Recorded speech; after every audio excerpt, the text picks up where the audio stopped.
I'm Holden. And I'm Jackson. And we're straight out of comics.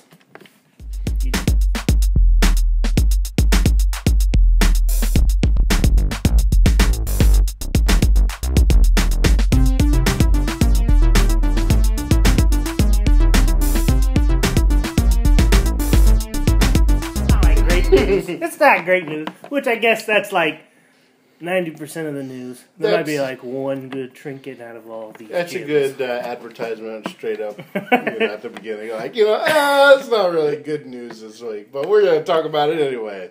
So if you like being bored, stay on. I mean, it's not boring. It's just like I said, they're not like, Civil War trailer, something like that. It's just like, All right, okay. People stay on. He's got something.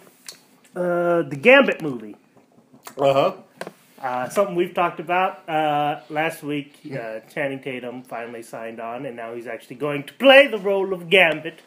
Oh, we know that he's playing Gambit now. We know he's playing Gambit, but there have been a lot of actresses that have been screen testing with him. Notably, the girl from the new Mission Impossible movie. I haven't seen it. You haven't seen it? I saw it. It was a very good movie. Was she very good? She was really good in it, and Dad saw it. Our father saw it. He said she was really good too. So that's two people. Two people say that she's really good. that I know. That is sad. Do you know yourself though? Yeah, I do know myself. I know myself better than anybody else does. All right. Very self-aware. But then there's also a Bond girl, the one that's in the new one, and she was also in the last Mission Impossible. That's strange, isn't it? Not really, but. And then the third. And then the third girl is from the third girl's from Mad Max. She was one of the brides. Oh, really? I think she was the white-haired one. Oh, interesting. She'd probably be the best. I mean, once I tell you who they're going to play, you probably won't really care. Lay it on me. They're going to play Belladonna Bordeaux? Ow. Bordeaux. Belladonna. Which she was in Belladonna. Belladonna. So, clearly, as I said last week, I hate that episode of the X-Men cartoon. It's all about the Thieves Guild and tithes and stuff like that. And Belladonna was a big part of that episode, so clearly they're doing an adaptation of that episode of the cartoon, which is going to suck, because I hated that episode. Well, I was reading somewhere that Chris Claremont wrote a treatment for the script. So maybe might be like Chris Claremont's writing. Haven't really ever read his writing, but maybe not. Maybe instead of that, it'll be an adaptation of the Dark Phoenix saga, and it'll be really good. And you'll be like, "Why is Gambit?" It's like, this is a pretty good Gambit movie. This Gambit movie is like what the Dark Phoenix saga should have been. Mm-hmm. Yeah, can you see any of those girls being like, "Time to pay the tide, Bobby"? I mean, any of them. They're all kind of like European. I think the Bond girl would be better because she's actually French. So that'd kind of be a little bit better because she's like French. Yeah, but if you're French, just because you're French, does that mean that you can understand the Cajun lifestyle? No, but so it's close enough. Even though Cajun people have like a Frenchish accent, they have like a super different culture. Yeah, they're probably a little more like uptight and stuff. Like French people are more like, "Ooh, let us eat these snails." And Cajun people are like, "Oh, I'm going to eat me some crawdads." I guess they have like snails and crawdads or crawfish or whatever. But... in my gumbo. But, time to pay the tide, Bobby. Yeah, whatever. Those three girls, I think they were all good. I think the Bond girl, the Mission Impossible girl, I've seen them and stuff. Rebecca Ferguson and Lea Seydoux. Lea Seydoux. I don't know how to say her name. Okay. But I've seen them and stuff. And the other girl, she was in Mad Max, but like I said, she was like one of the lesser characters because you had like Zoe Kravitz, that one chick that like Beast, Nicholas Hoult. There's that one chick that was like, "Oh, Nicholas Hoult, you're not that bad of a dude." Yeah, there was the And girl then- that liked Nicholas Hoult. There was the girl that was like, "I want to go back." Yeah, there's And that then- girl, and then there was the girl that was like, "I'm pregnant," and was From Char- Transformers. From Transformers, and then there was Charlize Theron, Yeah, and then So- there was Mad Max. and then there's Mad Max. So yeah, there was those people, Okay, but then she was just kind of like weird. okay. But I get it. on to the next news, Jackson. There's more news than that. There's more news than that, Jack. What is it? You've got me waiting here I got you on the edge of your seat, don't I? in bated breath, hanging on the edge of every one of your words. Like, Apparently. what's he gonna say? Apparently, it's kind of more of a rumor, but Warner Brothers has actually pushed back 2 Ben Affleck movies. He's got like a movie called The Accountant, and then like another movie he was going to direct. They've pushed those back to later dates, and it's speculation that of course it's because he's Batman. That they're like, you gotta be Batman, you gotta write this new Batman movie, or be in Justice League. One of those options. So they're like, hey, don't do this stuff because you need to make time to be Batman and make Yeah. Batman movies. Which at this point, it's just kind of like, if he's going to be Batman, that's a pretty big load that he's going to have to carry. And he should just be like, I'm not going to direct any more Oscar movies. Or, Attempting to direct Oscar movies. yeah, like making my old movies, making movies like The Town or Argo. He needs to be like, I'm going to make Batman, I'm going to be in Justice League, and that's it. Yeah. Well, I mean, not just that he's just Batman. He's also going to be like writing and directing the Batman movies and stuff like Yeah, that. I mean, he's going to be So, doing a pretty if much he the was same just thing. starring in it, like Christian Bale did, then he could go Yeah, off then he and could do, go off and do and it. do like Terminator movies and stuff like that. Terminator. But yeah, with his thing that he's taking on here, he's not going to have time. Yeah, and it's mostly stemming from the fact that I guess a bunch of execs at Warner Brothers saw a cut of Batman v Superman and really enjoyed it, so much so that they've decided to push back those movies in order for Ben Affleck to do a trilogy of his own Batman films. Really? Mm-hmm. Okay. Well, that's good that they enjoyed it and they weren't like, we need to make some reshoots on this. Yeah. Or we're saying already that don't release the reviews of this. Yeah, but they're not like, wait until the movie comes out, then you can have it. Mm-hmm. But, yeah. So Ben Affleck. On to the next news! Oh. Suicide Squad. Inside the DC movie universe still. That guy, Jim Parak. What? That one dude. You're not making any Jim sense. Parak! mate. You remember Jim Parak? He's an actor. He's in Suicide Squad. He was cast. You never really knew who he was going to play. Some people said he might be Deathstroke or, somebody else. It's finally revealed who he's going to play. You know who he's going to play? Egghead? No. Somebody else I've actually heard of Egghead, but I've never heard of this guy. Johnny Frost. Johnny Frost. No, I haven't heard of Johnny Frost. Well, he's a little known character. He Jack Frost. he was created by Brian Azzarello. He was in that series that he did called Joker, Okay. but I don't think he's not really known in the DC Interesting. universe. So I mean he's- that series was in 2008, so he's a fairly new character. Does he have ice powers? I'm not sure. Okay. Didn't look him up. Didn't do any your research. due diligence. Didn't do any research. Uh. Sorry. This podcast is falling But apart. if you sir. want to know Johnny Frost, you can look him up You can look him on up your yourself. own damn time. All right. Okay. So that guy, Jim Parak, who I don't know, is playing a character that I don't know in a movie that I haven't seen. So, okay. That you're really stretching the definition of news here. So. Yeah, but it was kind of like, is he going to be Deathstroke? Who's he going to be? And then it's like, he's just He's some going to be dude. nobody. He's He's just going to some be dude. an extra.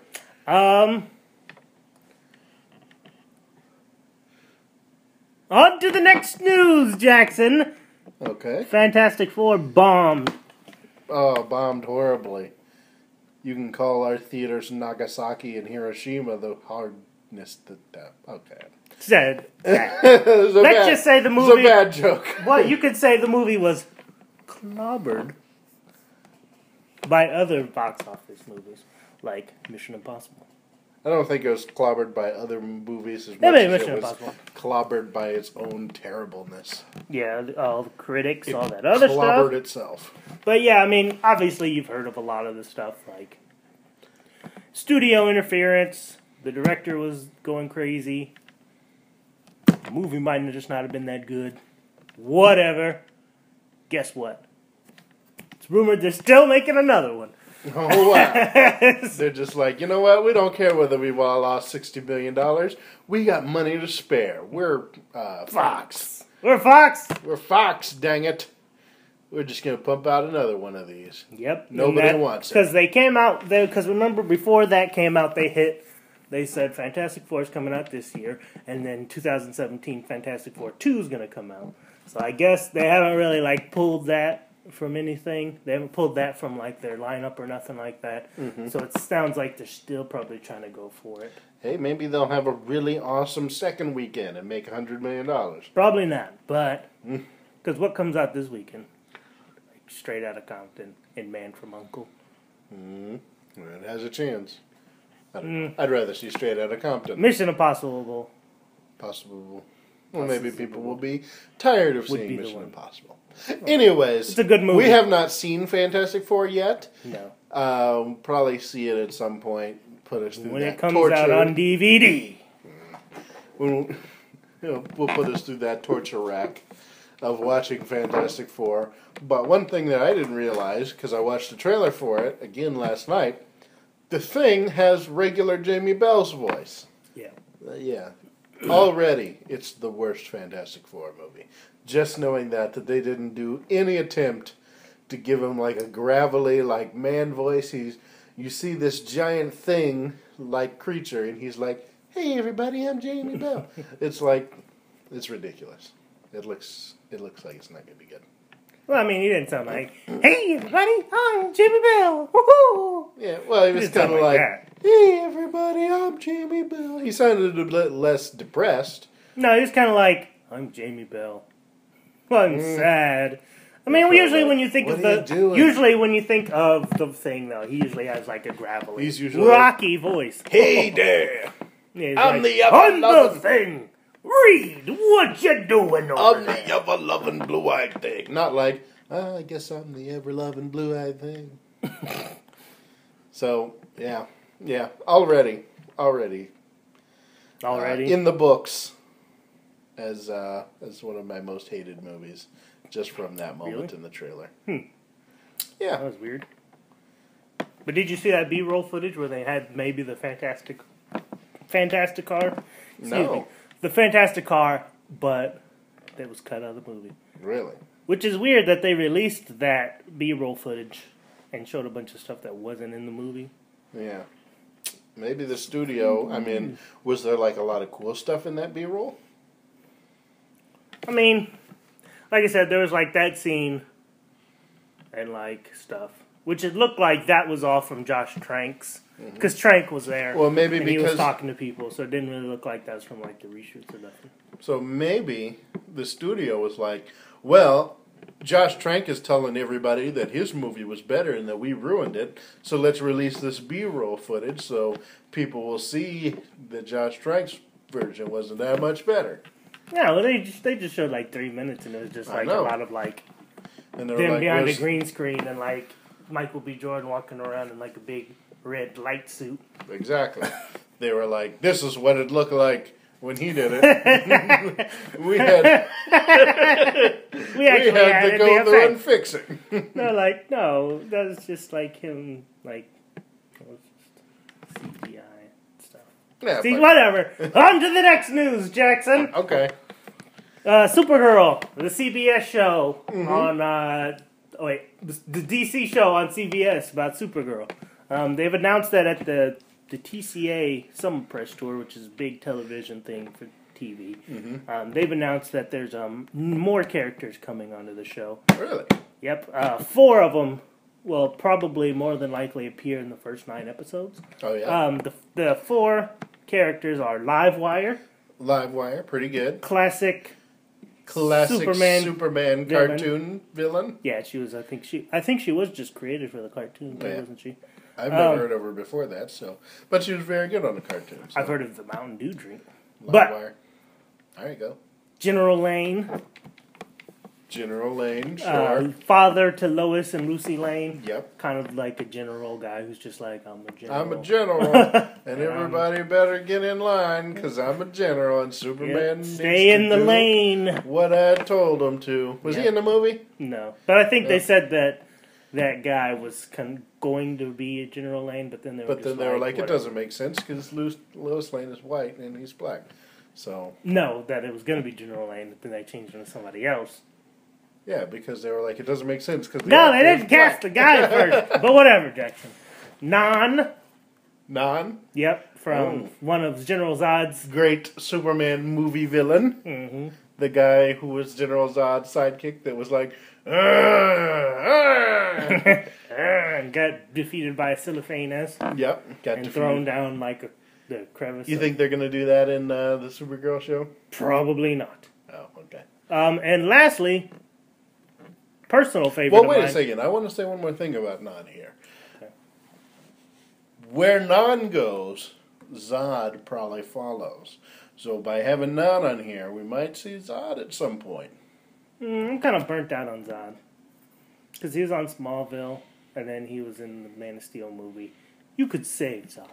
You saying that your interest for Zod may have been snapped in half? Well, he wasn't snapped in half, but you could say snapped. Has been snapped. It doesn't work. I get it. Go ahead. Whatever. I got the joke. But lastly, the fourth character, personal favorite of mine, Red Tornado. Red Tornado is one of my favorite characters. Yeah, I'd be really excited to see Red Tornado be done in the show. Growing up, I always loved Red Tornado, and I never thought that he never was done justice in the comic books, because he seemed to be like the Justice League character that was there just to get killed, because it was all right that he gets killed because he's a robot. And he could just come back. So it's like every time some villain came in, he'd kill Red Tornado and blast him into pieces first, and then the Justice League would be like, "Oh no, this guy's a big deal," and. So yeah, I always felt like Red Tornado never got to do what he should have been, because bad writing. But hopefully Supergirl will have better writing, and they're not just going to destroy him every episode. Maybe.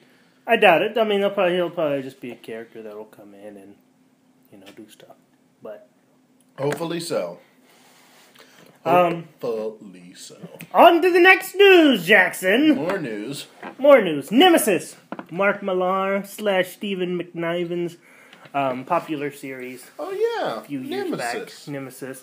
It was originally at Top 20 Century Fox, which is kind of where Millar does a lot of his stuff. Him and Matthew Vaughn did Kick-Ass and Kingsman over there.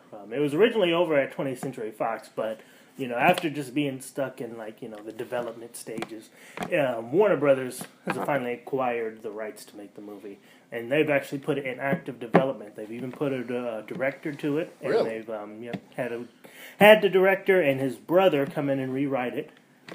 Popular brother duo. Oh, Warner Brothers and Jonathan Nolan. No.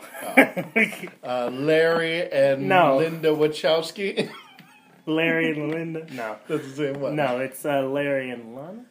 No, I think Larry was... Yeah, Larry was Lana. Larry is Lana. Lana and... Who cares? The Wachowski brothers. No. Joe and Michael Carnahan. Joe Carnahan. He directed The Grey with Liam Neeson. Wolf Fight? Was going to direct the Daredevil movie. Yep. He had pitched a Daredevil movie where it's set in the 70s. But, he's apparently going to direct it. He came and rewrote it, and he's going to direct it at Warner Brothers. I do want to see Nemesis, and that is exciting to see, but, I always thought Nemesis, it seemed like Matthew Vaughn could have directed it. Why is Matthew Vaughn wanting to do a Hit Girl movie? He could just do Nemesis. It sounded cool. I think he'd be all right to do it. I'd rather see Matthew Vaughn do other movies. than like Mark Millar movies. But they do have a good... Matthew Vaughn does well with Mark Millar. I mean, he does have that good blend of making a Mark Millar story, taking it and making it a good movie. Yeah. I mean, making it a movie that you can watch. These Mark Millar movies or Layer Cake 2? I'd like to see a Layer Cake 2, though. I would too. Layer Cake 1 was good. But I'd also like to see, I don't want to see any more Kick-Ass, though. I don't want to see any more Kick-Ass. I don't want to see any more Kick-Ass. I think Kick-Ass 1 was fine and left it off. Yeah. Kick-Ass 2 built upon it, but it wasn't very good. And Hit Girls, the girl that you got, too old now. And it doesn't sound like you're really going to continue with Hit Girl. It just sounds like you're going to be like prequel Hit Girl. Yeah. So, and then he was like, I want to... Well, he said that he wants to do Hit Girl spin-off movie so that they can garner, enough, cachet to do Kick-Ass 3, which is dumb, because it's like, why didn't you just do Kick-Ass 2 instead? Because he wanted to do... Because he was... You know why? Because he didn't do Kick-Ass 2 because he was going to do Days of Future Past. Then, when he left Days of Future Past, he went and did Kingsman instead. Okay. But anyways, I don't want to see any more Kick-Ass. Kick-Ass is done. Yeah, all the ass has been kicked. Yeah, the first one was good, awesome. Don't really need to, it doesn't need to be a trilogy. Yeah. I mean, I know there's 4 Kick-Ass movies. I mean, there's the comic book trilogy, but I haven't heard those were really any good anyways. But okay. Nemesis, I was very excited to see Nemesis, so I thought it was a really cool idea. Yep. What else has Joe Carnahan done? Anything else? He did, other than the wolf fight movie that he didn't fight the wolves in. He did Smoking Aces. Okay. A-Team. So this is going to be as bad as the A-Team then. Maybe. I always kind of dug the A-Team. It was kind of... Are you doing that because of the beer or because of A-Team? A-Team. But yes, on to the next news. Whatever. Okay. On to the next news. Who cares? Jackson. Fuck this. Oh.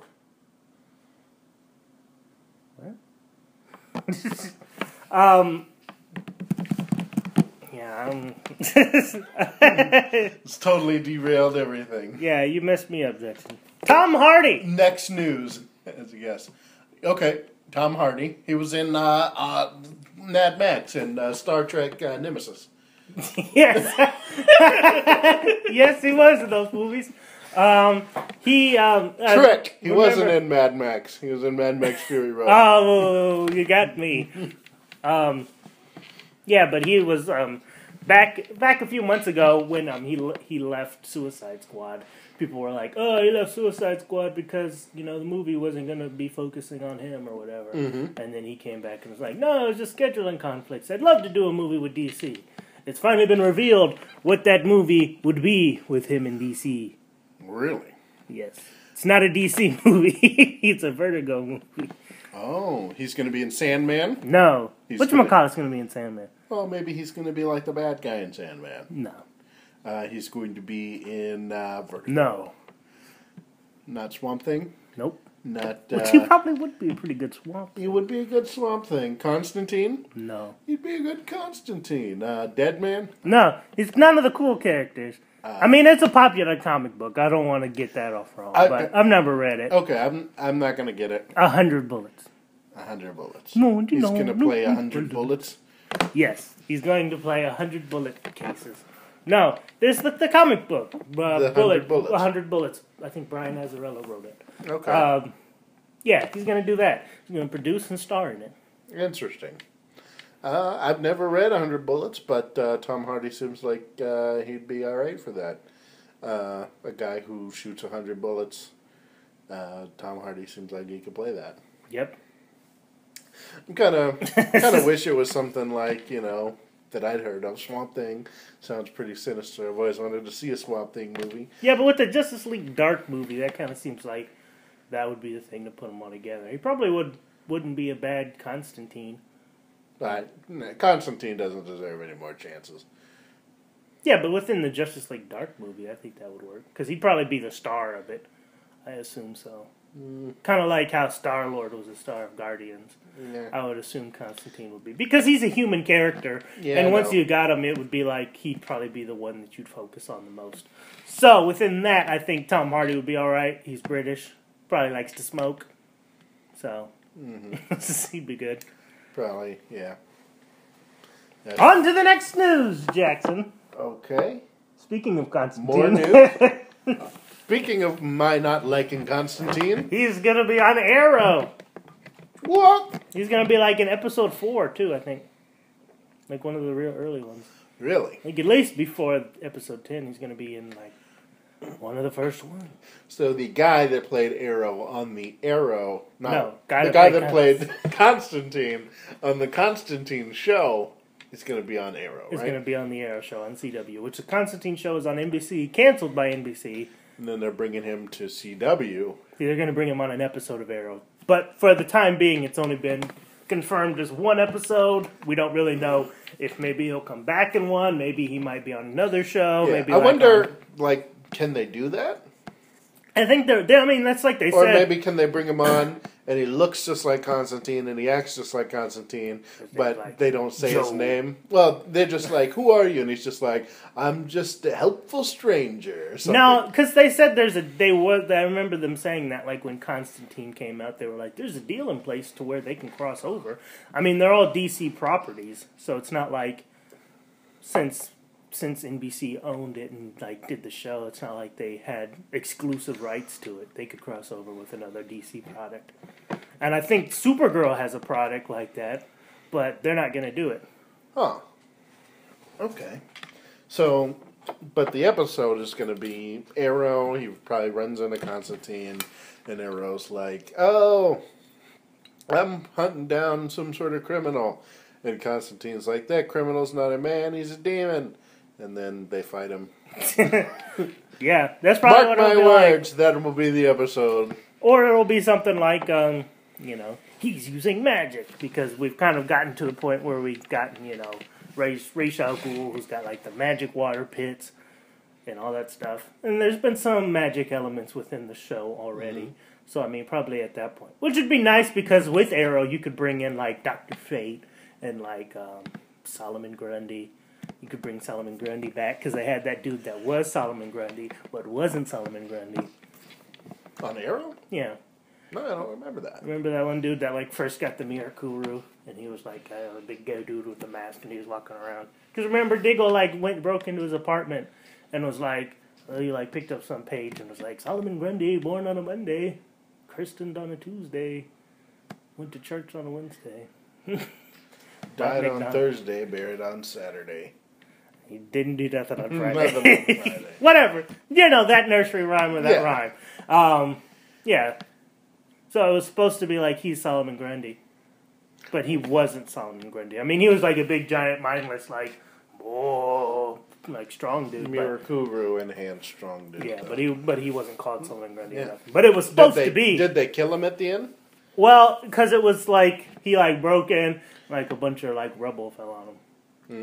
See, so he'll come back as a zombie like Solomon Grundy is, and then it'll be all good, mate. Mm-hmm. But, whatever. On to the next one. On to the next one, which there isn't really much. I mean, there's one more thing. No more news? One more thing. The Flash. Season 2 of The Flash. Yep. We've heard that Jay Garrick's supposed to be in it. We actually got our first look at Jay Garrick today. You actually showed me the picture of it. I did? Yes. Okay.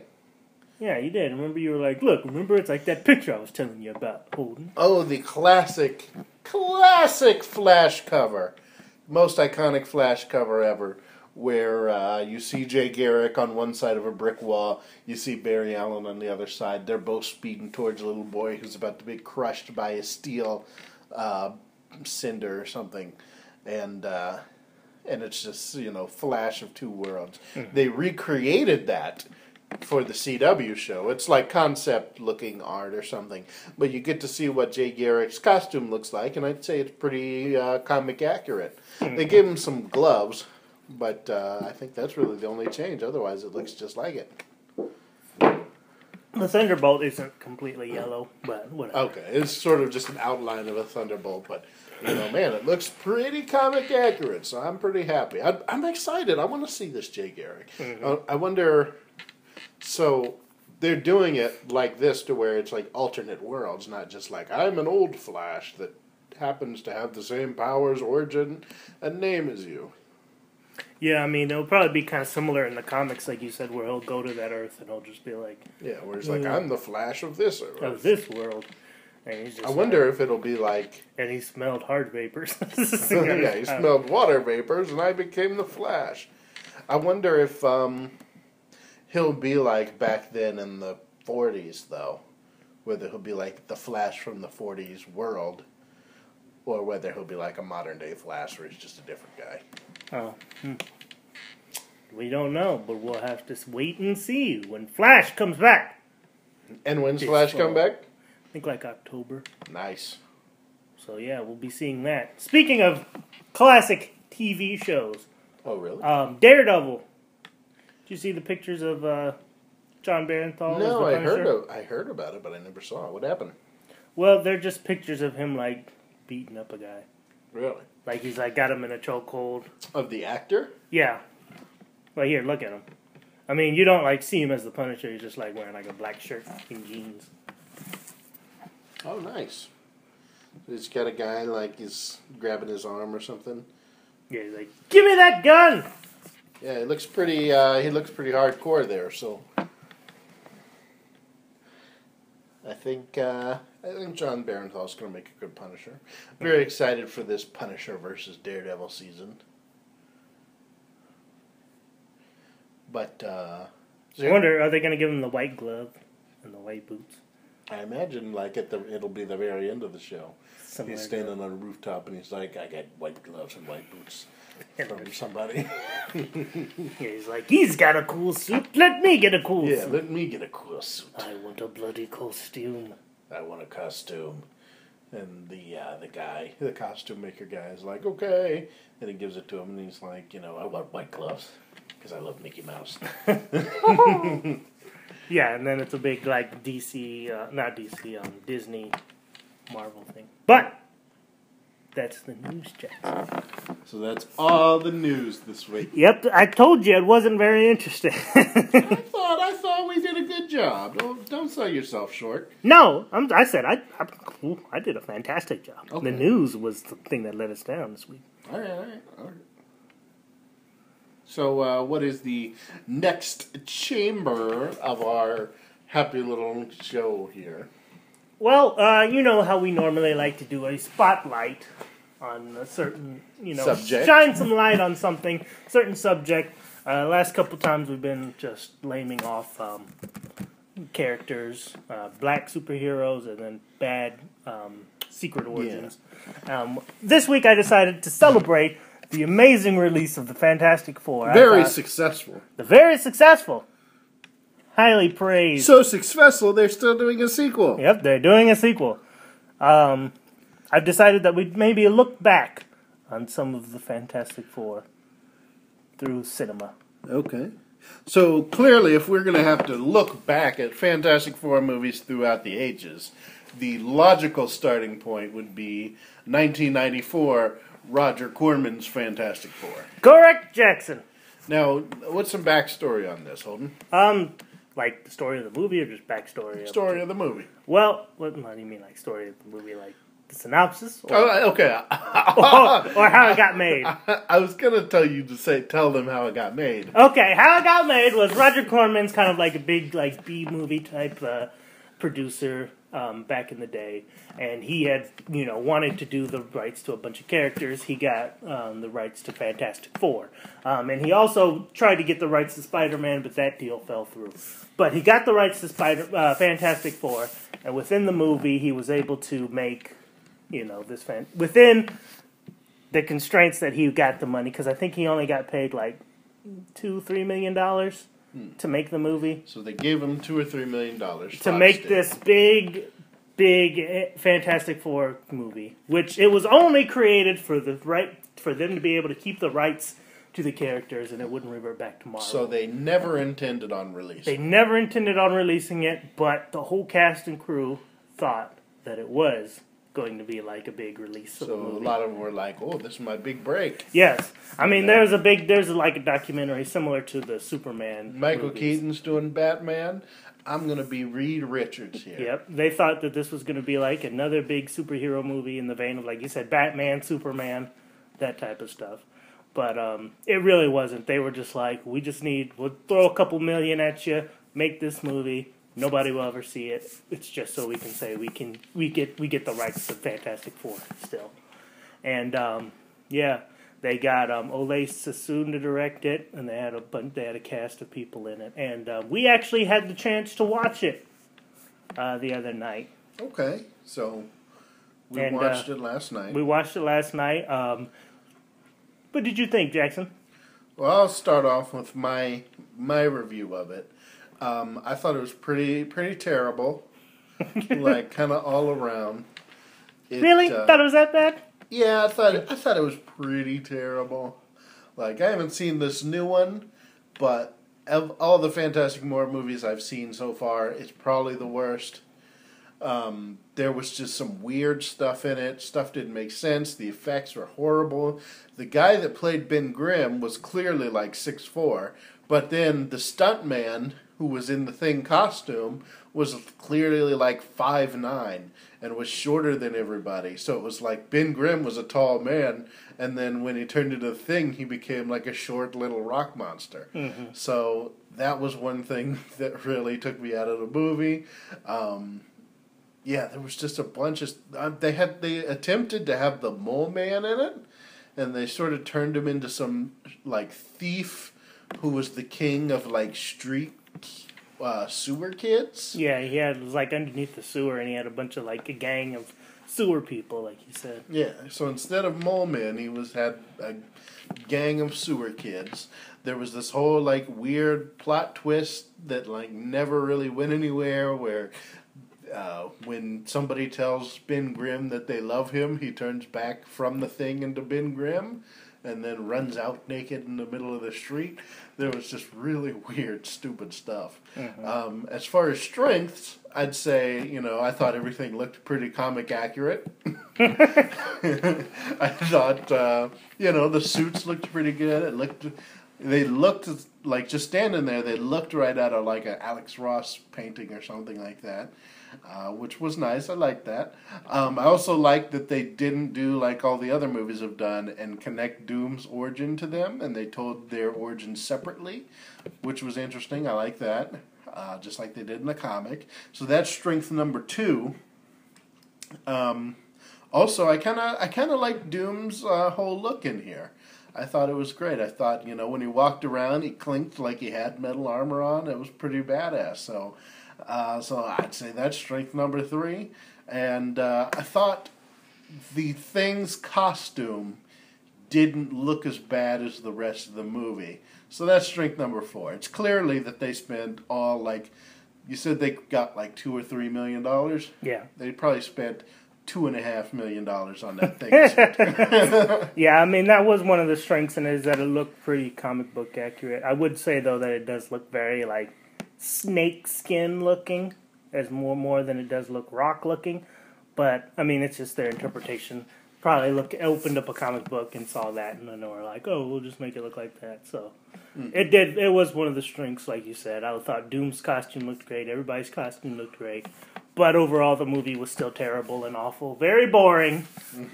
I remember we watched it, and it was just so boring. Like, and it's boring and nothing's happening. Like, it's not one of those fun, like, bad movies like X-Men Origins Wolverine. That movie is terrible, but it's also a blast because it's hilarious because it's so bad. This is just bad and boring. Yeah. I mean, there is some fun to be had, but it's few and far between. Yeah, well, I don't even think that there's really even that much fun. I think it only started getting... I think that was pretty fun. It was fun at the beginning, where, at the beginning, like you said, they tell the origin differently. Spoilers. by the way. Yeah, at the spoilers beginning, if you haven't seen the Roger Corman Fantastic Four movie. you don't need to see it either. But it starts out, Reed and Ben Grimm are in college.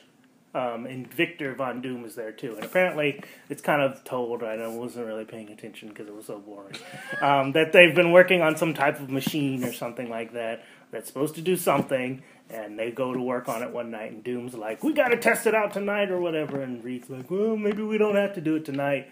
And then, they turn it on, and, big explosion happens, electricity's flying everywhere, and one of the electricity beams hits Doom, and, you see him going, ah! And literally, in the scene, you hear him go, ah! Ah! He takes a breath in the middle of his screaming. It's so painful, he had to take a breath. He had to take a breath for doing it, so it's kind of like, oh, that's stupid and cheesy. And then at the closer to when they go off into space, they go pick up, Sue and Johnny or whatever from, their parents or something like that. I don't know. But they're all four of them are standing together, and they're about to all walk out. And, their mom is like, oh, look at you four. The Fantastic Four.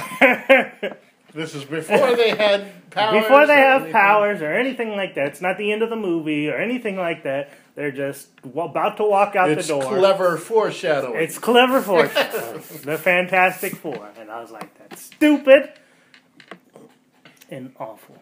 You know what else was a good bit? What? Where they were down there fighting the sewer people. The Thing was making mincemeat of everybody.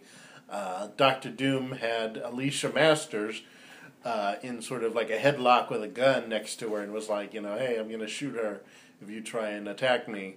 And the Thing, who had only met Alicia Masters once when he was Ben Grimm at the beginning of the movie, Alicia Masters like, Ben Grimm, I love you! And then he's like, what? And he looks at his hands and he starts changing back into a normal man.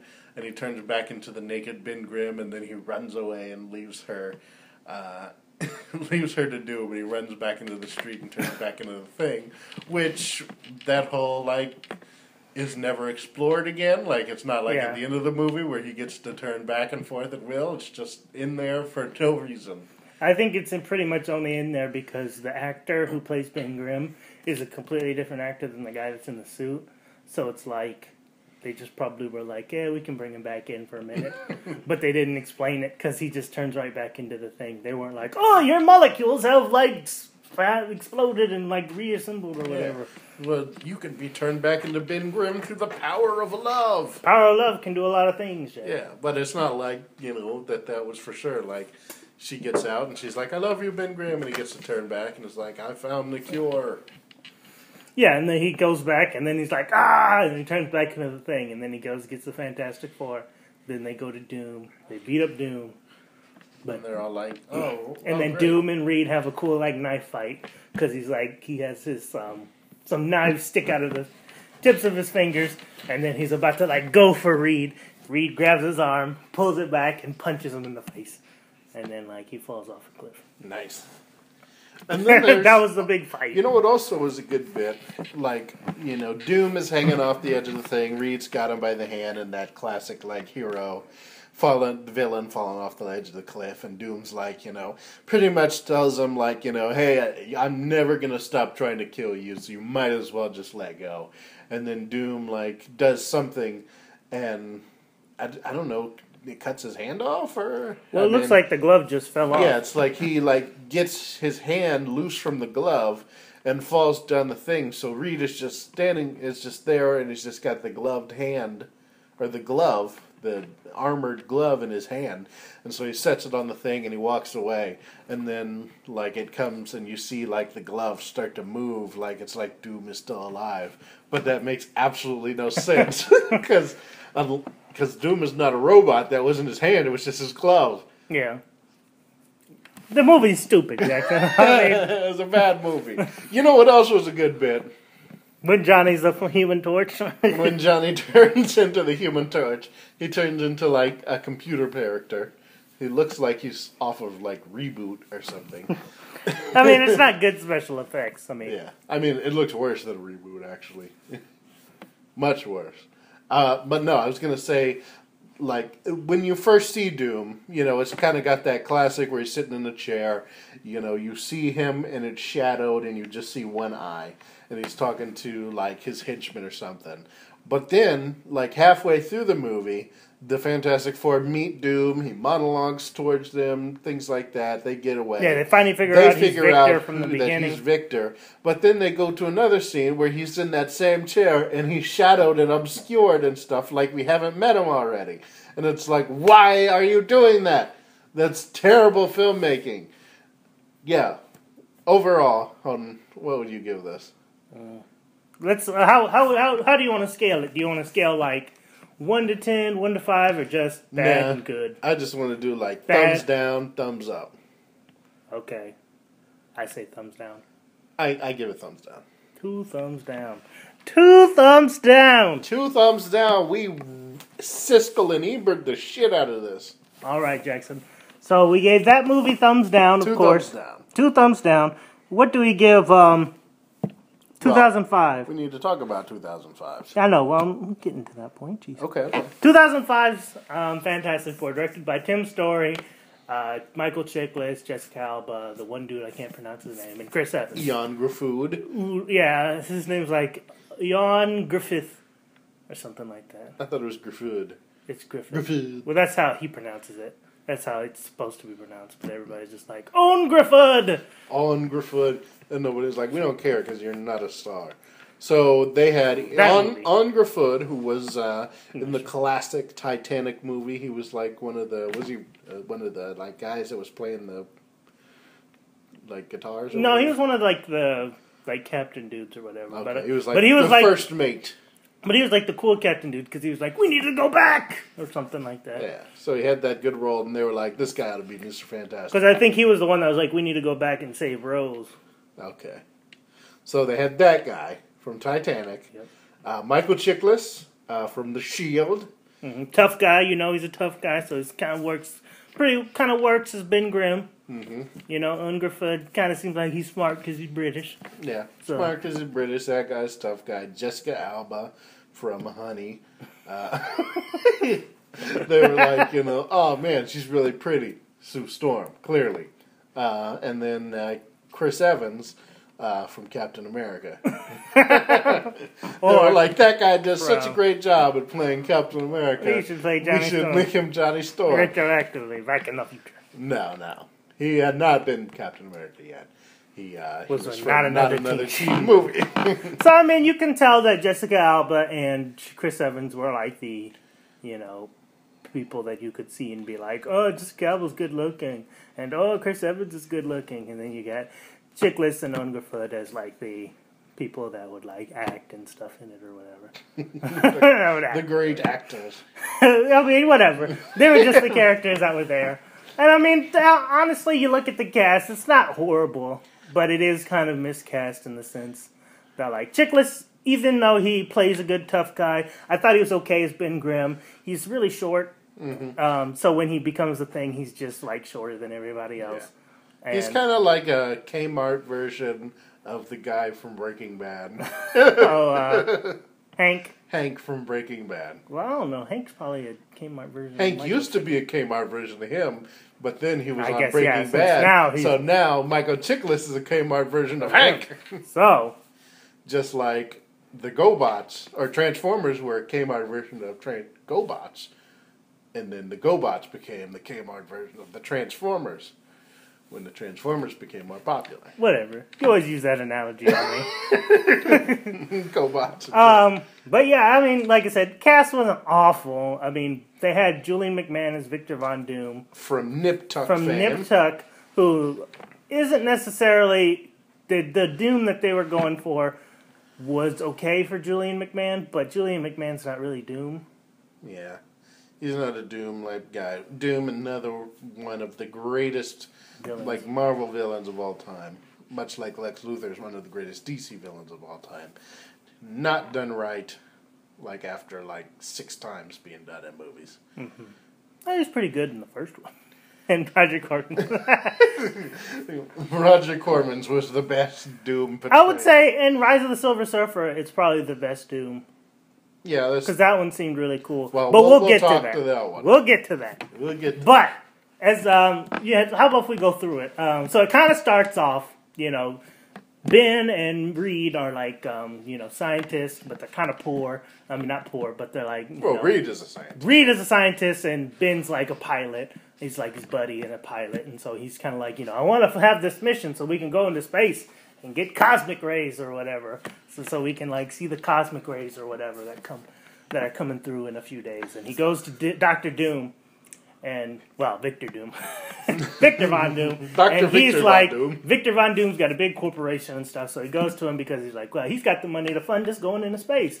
So he goes to him and he's like, hey, man, we should go to space together, and we can, like, throw some plants and shit out there, and they can get hit by cosmic rays, and we can analyze the samples or whatever.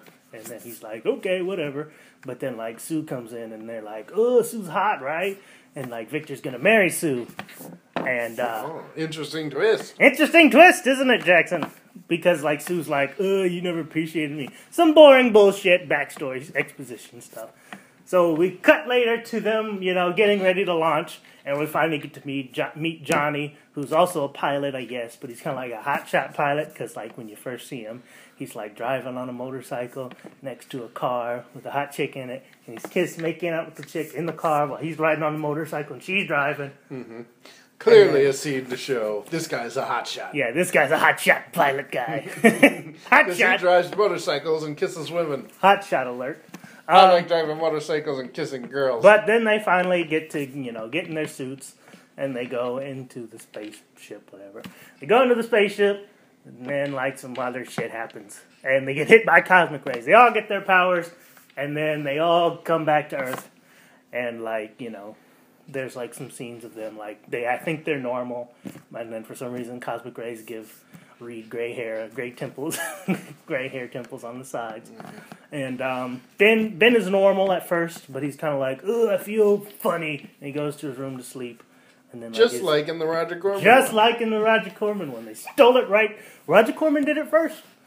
But then, once then everybody kind of figures out their powers. Reed catches a wine bottle and is using his stretchy arms. Sue's like talking and she's like, you don't appreciate me. And then, like, she's like goes invisible and he's like, I can't see you, Sue.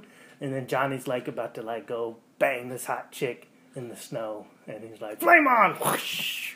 And then, like, he, like, lands in, like, a puddle of snow water and he's like, you want to join me? Remember that scene? He's like snowboarding with her. I don't remember when he says flame on just accidentally. No. Oh, okay. No. But, that's his thing. He's flame on. He was like, I say flame on before I bang hot chicks. Flame on. Whoa! But, no, he kind of realizes he's got fire powers. Because remember, he runs up, like, in the pink coat. And he's like, look. Yeah, I remember that. Yeah. Which was great. Johnny was the best part of that. Johnny was the best part. Because he always has that great line. Which we watched the trailer, when the hot nurse comes in and she's like, oh my gosh, you're hot. And her temperature's like 209. And he's like, well, thank you, so are you. So, that's genius. Funny lines from Johnny Storm. If you were to watch it, you'd walk out with Johnny being the best character. Do we find out about Doom's powers? Doom? We kind of find out Doom's kind of like Green Goblin in this movie. Because he's, like, in a big boardroom. He's, you see him, he's got, like, a little scar, like, on his forehead. Yeah, from going into space. And it's like, I got this stupid scar. And he gets it, like, stapled up and stuff because he thinks, like, it's just going to heal up. But he's, like, in the big boardroom with guys, and they're like, you're out, Victor! Just like in Spider-Man with Green Goblin. Hey, Norman Osborn. They're like, you're out, Norman. The board decided that you're out. You're spending too much money. You're a hotshot. Get out of here. Yeah, so they're like that. Space. And he's like... And so, like, throughout the movie, he sees, like, his hands, like, all metally and stuff and clanky. And he's like, what's wrong with my arm? And then he goes to a doctor and he's like, it's just bonded to your arm. Your body's turning into metal or whatever. Yes, you're having metallosis. Yes, you have metallosis. And he's like, I'll get a second opinion. And then kills the dude. And then goes and meets one of the board directors that was like, you're out of here, Victor. And he, like, apparently figures out he's got electricity powers. Because he can, like, shoot electricity holes into people. And there's, like, a big hole in the board dude. And I guess that solves his problems. Murdering a board dude. So he murders one of the board of director guys so that their vote is inconsequential. Yes. So, yeah, that's Victor's kind of backstory, while the Fantastic Four are all out at the Baxter Building figuring out their powers. But then before all that, you got me off. Before all that, there's a big tangent where Ben actually turns into the thing, runs off, and the Fantastic Four, the three of them are like, oh, where's Ben? What happened to Ben? And you kind of figure out Ben goes back to see his fiance, who's like, oh, you're a scary monster now. You get the classic thing in the trench coat and hat. And then, he's kind of like sitting on a bridge, and he's like, oh, my life's terrible. And then a bird poops on him. And then there's a guy that's about to jump off a bridge, and he's like, hey, you don't need to jump. And then, he's like, ah! And then he jumps, and then he catches him. But then it causes, a big, bridge, explosion or whatever. And the Fantastic Four all come there and save the day. And they kind of be, garnered as heroes because they saved the day. Saved people from burning cars, and Reed, lifted up a few firefighters, and Sue walked around naked. There's a scene where they were like, there's too many people here. Sue, you can walk through them. And she was like, fine. And she, takes off all her clothes and, starts walking through. And then, her powers go away for a second. And she comes back as Jessica Alba and, a bikini and underpants. And she's like, they're seeing me naked. And then she goes back invisible and takes off her clothes and walks through. Which is a stupid scene. Because it's why would... Because it's they still feel her, bumping into them. Mm-hmm. So it's they could have just bumped into the people themselves. Yeah. Which I remember reading that they said that scene was only added after Jessica Alba was cast. Yeah, I bet. We gotta get her naked. We gotta figure out how Jessica Alba gets naked. Mm-hmm. So there was that scene. And then, like I said, they get to the Baxter Building. Dr. Doom figures out he's got powers. Blah, blah, blah. Builds a machine that can reverse all the powers. They build a machine that reverses powers. Wait, they built a machine that reverses powers. That reverses their powers because, so it makes Johnny have snow powers? No! Oh. It takes away their powers. So that they could give it to Shut Doom? Up! Wait. Shut up! I'm going on a tangent here. So does the machine take their powers so that Doom can have them? No. Because that's what it was. Yeah, that's what it was in Roger Corman's. But I thought it was another. This one, it's just supposed to take him away because he's like, Ben's just a big giant rock monster. I need to get him back to how he normally looked. So he's trying to get everybody's powers back to trying to be normal, and it doesn't really work for Reed because then he just was like, yeah, his face starts melting off or whatever. Mm-hmm. It doesn't melt off, but it looks like it's melting. But yeah, but then Ben goes in because Victor's like, I can fix you. And then he fixes him. But then he, punches him because he's like, I'm evil, duh! And then, he tries to kill Reed. And then he, because he finally is going full metal. His face is all messed up. And then he's like, fine, screw it. And he puts on, this cool Dr. Doom mask. Because he had a Dr. Doom mask that the people in his office. Yep, that the people of Latveria donated to him, I guess, as a cool little thing. They were like, here's Dr. Doom's helmet. But, yeah, then he puts on that mask, and then, then, he, shoots a rocket at them. And he shoots a rocket at Sue and Johnny and Ben, and Johnny decides to flame on and maneuver the missile away, in order for them to live, in order for it not to blow up. Essentially. That's a pretty cool scene, because he's just kind of and then he flames on, and then he's, flying through. Like I said, Chris Evans is the best part about this movie. But then Chickless is like, we gotta stop Doom, and she's like, don't worry, I'll stop him. And then, Ben's like, but I don't have my powers, I can't do anything. So he gets in the machine, and somehow the machine gives him back his powers? I don't know. Okay. Makes sense. But then Sue tries to go fight him. She can't really fight Doom, but then Thing shows up, and he's like, it's clobbering time. And then they have... Which I always thought that scene was cool, the fight between Ben and Doom. Because they fight in they fight through they crash through a bunch of walls. They fly into a pool, and they're fighting each other in the pools, and the pool crashes out in the building, falls out onto the street, and then they fight in the street for a bit. And then he's got that scene where he's like, let me borrow your car! And she's like, a dry stick! And he's like, it's not gonna be a problem. And then he throws the car sideways at Doom. But there's that scene. And then then the Fantastic Four finally all come together, and they are able to defeat Doom. Johnny goes supernova and melts Doom into like a big metal statue, and then they're like, Fantastic Four, and it's over. That's They're essentially like, send that shit to Latveria. yeah. And the post-credit scene is like Dr. Doom in like a shipping container getting sent to Latveria. Nice. Yeah. It's a movie. I think, as we've said several times, Johnny was the best part of this movie. Everything else was kind of terrible. What would you give it? Well, what would you give it? I'm giving it a thumbs down. I'll give it a thumbs up. Oh. Just to be contrary. We Siskel and Ebert the shit out of this. Siskel and Ebert, baby! Two dead men. Fantastic Four: Rise of the Silver Surfer. The sequel to the 2005 came out 2007. Brought back the same cast, directed by Tim Story. But this time around, we introduce a new character. The shiny, silvery surfer, Norrin Rad. Norrin Rad, the Silver Surfer. One of my favorite superheroes, and also they do add a new villain in this movie. Dr. New. Nope. Galactus. They had Galactus and Silver Surfer in this one. And, this is probably the best Fantastic Four movie. So far. It's still not great, but it's still really fun and enjoyable. You know? It is funner. Now, there is one thing I wanted to bring up.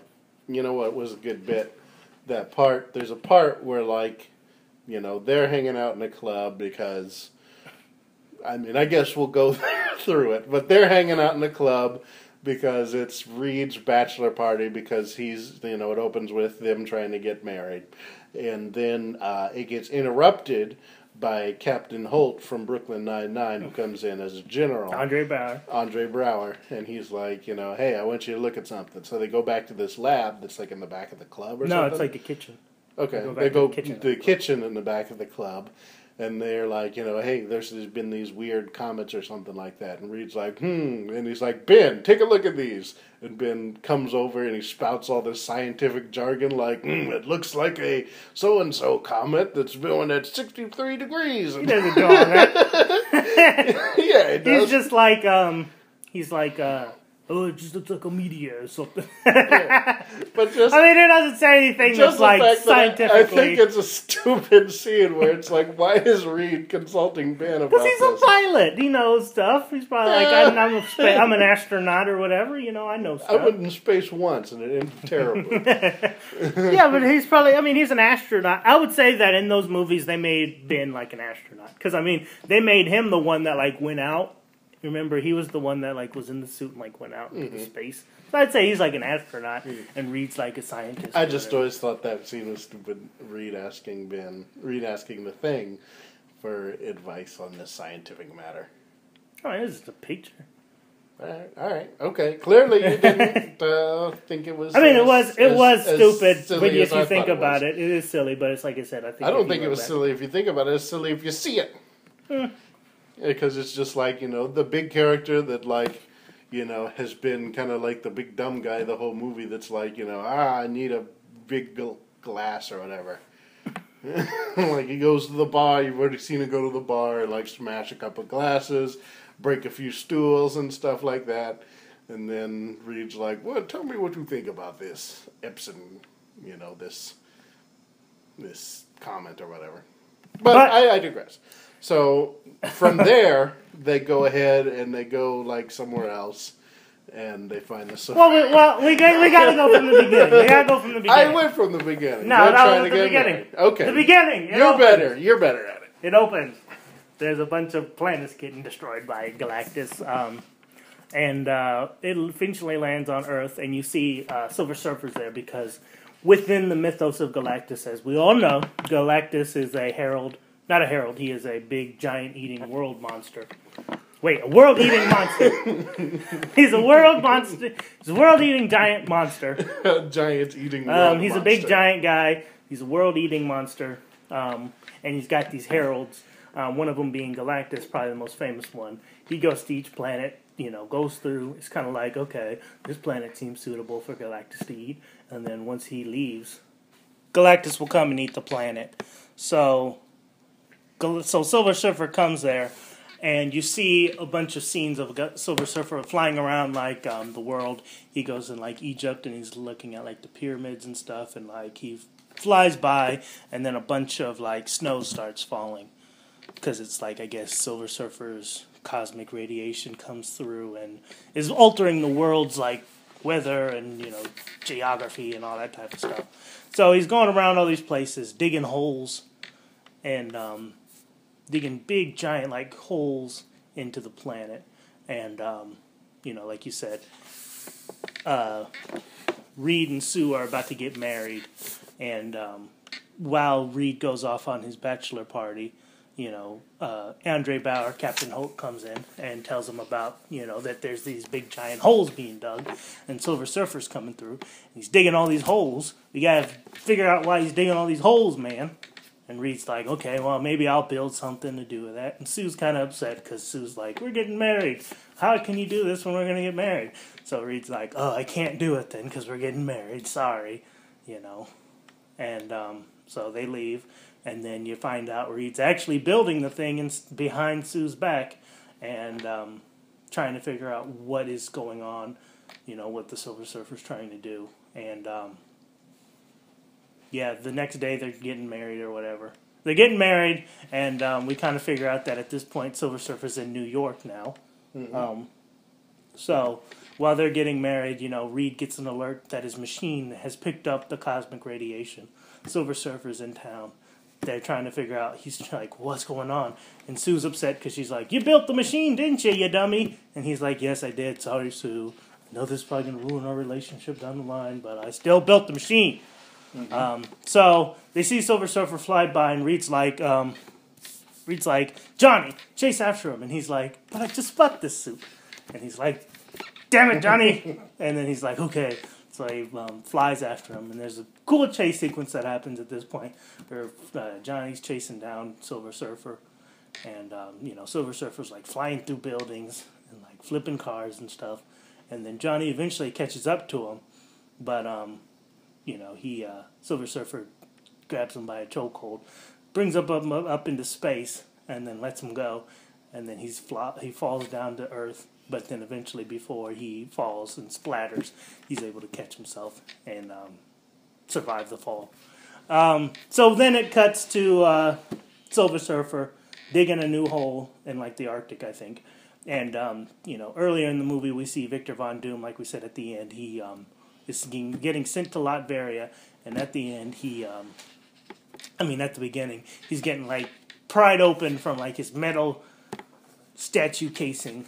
And, you know, he finally figures out that he's like, I'm free now, but he's like horribly disfigured, really nasty. Mm-hmm. And he's like, oh, you know, what is this Silver Surfer here? He figures it out before anybody else does, that Silver Surfer's going around digging holes. So he actually goes and confronts Silver Surfer. And he's like, why are you digging all these holes, mate? And he's like, 'cause your world that you know is at an end. And he's like, what? And then, like, he, like, blasts him with some stuff. And then, like, he falls through and he realizes that, like, the blast that Silver Surfer gave him made his disfigurement go away. So he looks like Julian McMahon now. Oh, no. And so, it cuts back to the Fantastic Four. And they're like, oh, shit, they're digging holes, mate. What are we going to do? And Johnny's like, oh, I don't feel so well. And then, like, Sue touches him. And they swap powers. And she, like, catches on fire and starts flying up and stuff, and Johnny's like, oh, I don't know what to do, and he's like, flame on, and then he like turns invisible, and he's like, oh shoot, we've swapped powers, so there's hijinks ensues. And if I'm correct, there's like another like silly scene where like she comes back down and then she's naked again. Yeah, because she eventually burnt all her clothes off. Yeah, she comes back down, and she comes back, and she's naked again, but yeah, then it cuts back to Reed, and he's explaining like what's happened. He's like, oh, it looks like, you know, your interaction with the Surfer has caused you to be able to, like, you know, swap powers with people or whatever. You know, there's cosmic radiation. It's knocked your powers into flux. You can swap powers with people. You know, this causes for some hijinks. Ben's like, here, well, let's test it out. He grabs Johnny, and they both switch. You know, Ben turns back into Chickless, who's got fire powers. And then he gets back to Johnny, who's a big giant rock monster. And then they swap back. Very funny scene. Very funny scene. Yeah. Yeah. But then the Fantastic Four are like, okay, so we gotta figure out why Silver Surfer's digging all these holes, mate. So they find out that he's gonna be digging a big giant hole in like England or whatever. They go to England, they try to stop him, but because Johnny's got these crazy bad powers, cosmic powers, it kind of causes a big kerfuffle, and they kind of mess up, and the military, Captain Holt's like, the Fantastic Four are stupid! You guys can't do anything right. And he's like, that's why we brought in Victor Von Doom to save the day. Okay. So, Captain Holt brings in Victor Von Doom, and, like I said, he looks like Julian McMahon now, but he's like, they don't trust him, because, of course, he was the bad guy in the last one.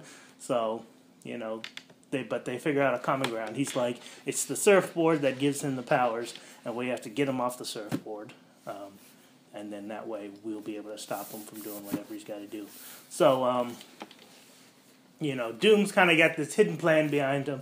You don't really understand what he's doing, but he looks like he's like working on some extra stuff, trying to figure out. They're trying to be like, they're trying to catch him in the act, but he hides it very well. So so they finally are able to figure out these big giant machines that they plant all around the forest for the next time Silver Surfer comes out. There's a big fight, he's knocking missiles back and stuff.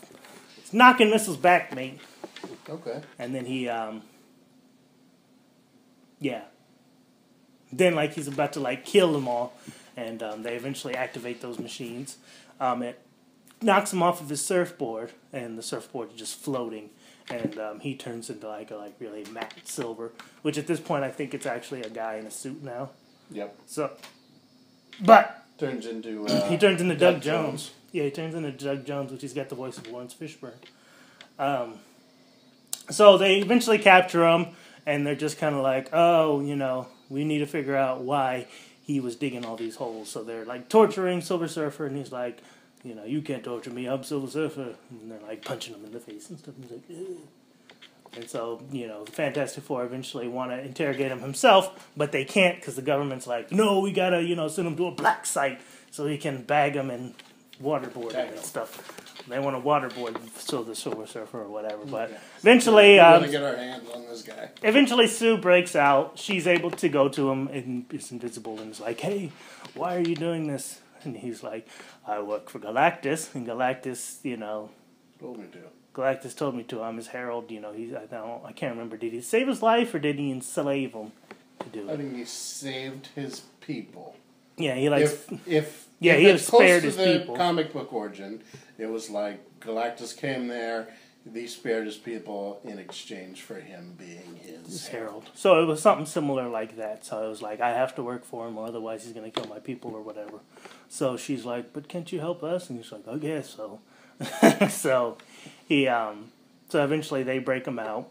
They get back. They're trying to get back to his glider so that he can help, or his slider, his surfer, his surfboard. The Silver Surfer, not the Golden Glider. Whatever. He gets back to his surfboard. Of remember the What If story where Aunt May becomes a herald of Galactus, and she becomes the Golden Glider. No, it's the Golden Oldie. Yeah, because the Golden Glider's from DC. Golden Glider's from DC. But yeah, that was a great story. They should adapt that. Adapt that as the next Fantastic Four. But, they're trying to get him back to his surfboard, but they find out that Doom has been he was only helping them get stop Silver Surfer so that he can steal the surfboard for himself. So he gets dressed up in his old Dr. Doom garb, gets on the surfboard, and he's got, the omnipotent power of the Silver Surfer and stuff. So he's going through the city, destroying the city. He's going to, take over the world with the powers. And they're like, oh, no, we got to stop him and get the surfboard back because Galactus is going to come to the planet. So they all team up. They get in the cool, fantastic car, sponsored by Dodge. And they all go out and they, stop Victor. Which is a cool scene because I think, Sue gets stabbed or something like that, and she's like, "Oh, I'm dying," and they're like, Silver Surfer heals her.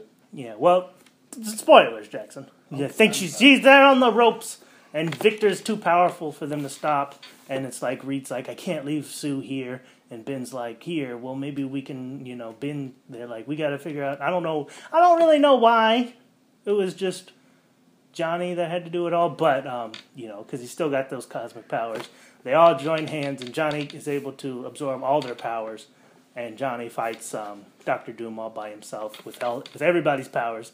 He's able to knock Doom off the board, and then get the board back to Silver Surfer, who in turn heals Sue and saves her life, and then he goes off to fight Galactus, and he finally goes up, stops Galactus from eating their planet, and Dave's saved, and then they get married finally.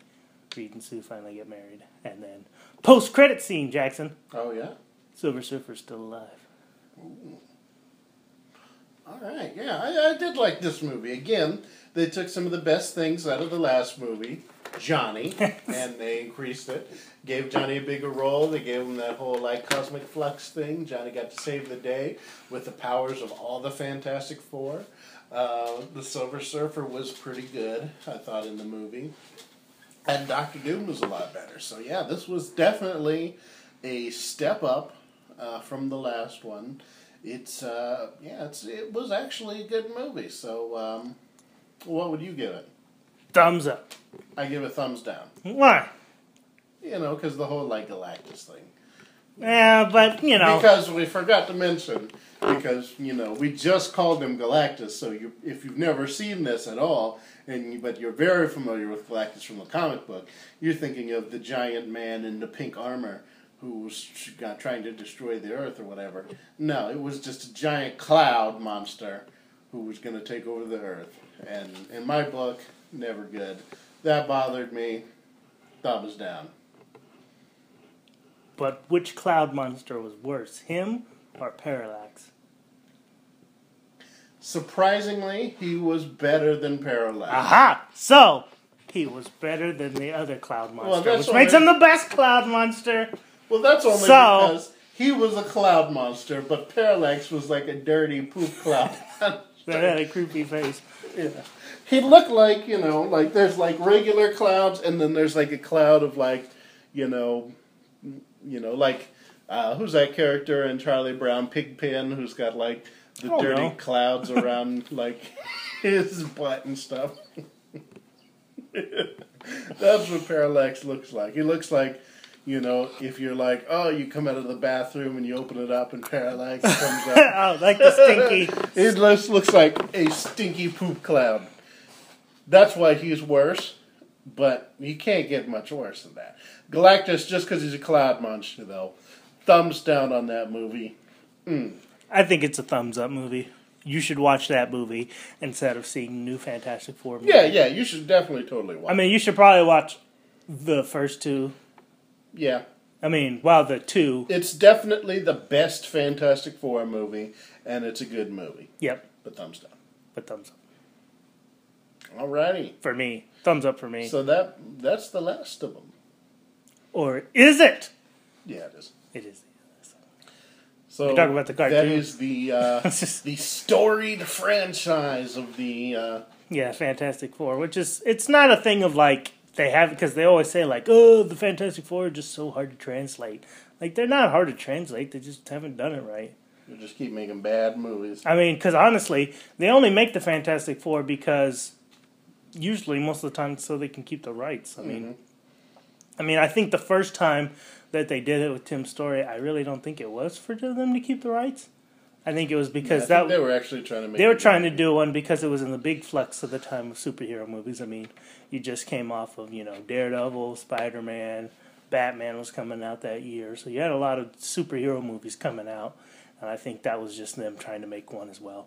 But this new one was an attempt for them to keep the rights, and that Roger Corman one was one for them to keep the rights. So yeah, but I think they were actually trying to make a movie with this new one. I mean, they were trying to make a movie with this new one. I just clearly think he was trying to make a take on it, and it just didn't work. Yep, didn't work. But it is enough for them to keep the rights, so they get to keep that. The Fantastic Four.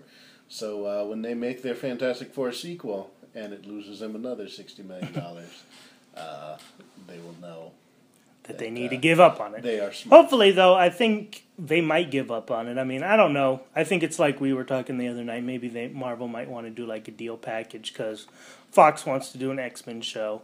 And if they do an X-Men show, they can be like, okay, well, if you give us Silver Surfer, Galactus, Nihilus, and Skrulls, I would just like to see them sell it back to them, Because, I mean, I doubt it, because it's like you said. I mean, the Fantastic Four, they never get to, they'll never get to... Yeah, they can never get past Doom. They'll never get past Doom. They'll never get to Nihilus or Kang or anything like that. Yeah. Or the Skrulls. And I mean, even if they do Kang or the Skrulls, they're going to screw them up. I mean, they're going to make them weird and stuff. Because Kang, if you look at Kang, he's a weird-looking character. And they'll probably make him look like Ivan Ooze, too. So it will just be like a big mess. And I think that if they give them back to Marvel, they can at least do them and do them justice. So that's what I want to see. I want to see Guardians dealing with Skrulls and the Kree and the Skrulls fighting all the time. And then you could do Captain Marvel, and then Captain Marvel's like, oh, I almost Kree, but I love Skrulls too, or whatever. Is that it? No. Well, whatever. Captain Marvel is Kree, but he's Kree, but he's not racist against Skrulls. But yeah, I mean, there's always. I guess he did. They retconned it to make him so he had sex with that. Yeah, he had sex with a Skrull and had Hulk. But one of my favorite Kree Skrull moments was in Annihilation, where they have the Super Skrull's dead body is being delivered, and Ronan, the accuser, walks past, doesn't even know what's going on, but just instinctively just spits on Super Skrull's body, and then it's like, wait, what's going on? Yeah. Just like, I hate these Skrulls so much. Yeah, that he hates the Skrulls. That even though Super Skrull wasn't a bad guy either. Yeah, he was on the same side. He was on the same side, but it was still like, Skrulls. So, yeah. And if they bring back Ronan, and then they can have a Super Skrull, that'd be cool. And then you can have yeah. And then if they have Annihilus, they can do Annihilation. Oh, that'd be my shit, dude. Oh yeah, I'd love to see Annihilation done as a movie. That would be perfect. It'd be really nice. Guardians of the Galaxy, Annihilation. Although that kind of stinks of like Mortal Kombat Annihilation. But well, you could just probably call it Annihilation. You could probably call it Marvel's Annihilation. Marvel's Annihilation. That'd be pretty good. But they usually don't do that, though. I know, it's usually like Captain America. I guess, it's Captain America Civil War. But, I mean, it's pretty much just Civil War now. I would start... They might... Probably by the time they do it, they probably would start calling them that big event thing. Just Annihilation. Because, I mean, if you call it Guardians, I mean, it's not really Guardians. I mean, they'd probably do Guardians. They'd probably make them... Well, I mean, like, if you look at, like, Infinity War is probably going to be Guardians and Avengers, but it's still under the Avengers. And Civil War even is Captain America and Iron Man, but it's under the auspices of Captain America. So. Yeah, but I'm sure within the Captain America movie, it will still be a Captain America movie. It'll just have Iron Man and all these other characters in it because it is a Civil War movie. But it's like I said, I think it will still be a Captain America movie in the fact that he's like, I'm finding Bucky, it's pretty much just my movie and all this stuff. Peggy Carter's dying in it and stuff, so it'll probably be more of a movie about him, but it will have all these characters in it as well. But we will see. We probably won't ever see that.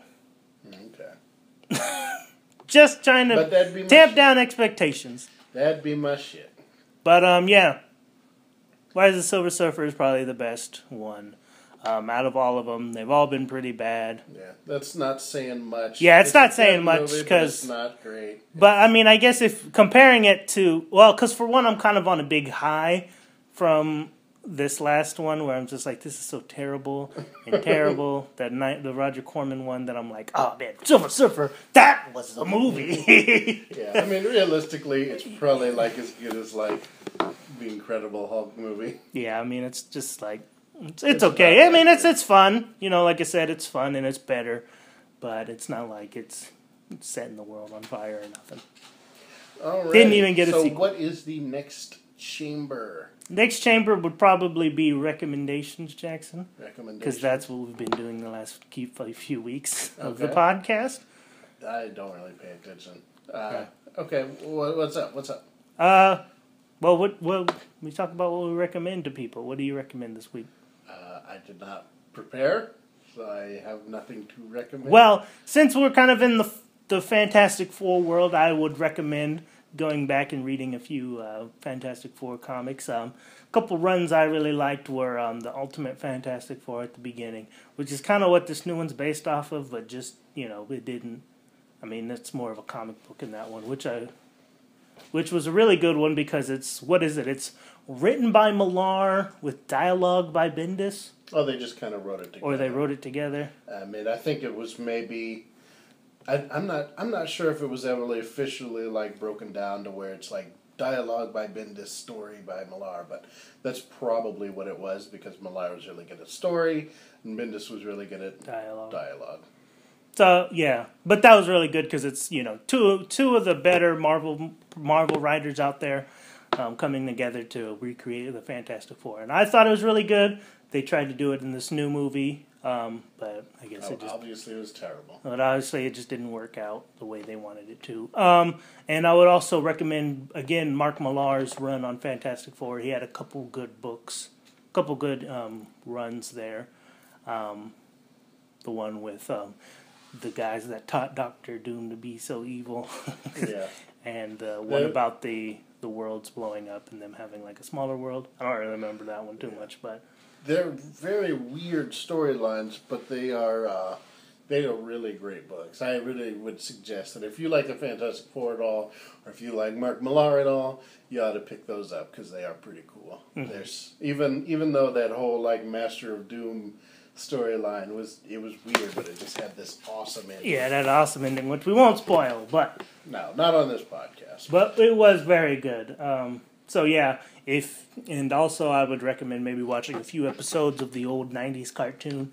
It's a pretty solid cartoon. Maybe not as good as X-Men or Spider-Man, but it was still pretty solid.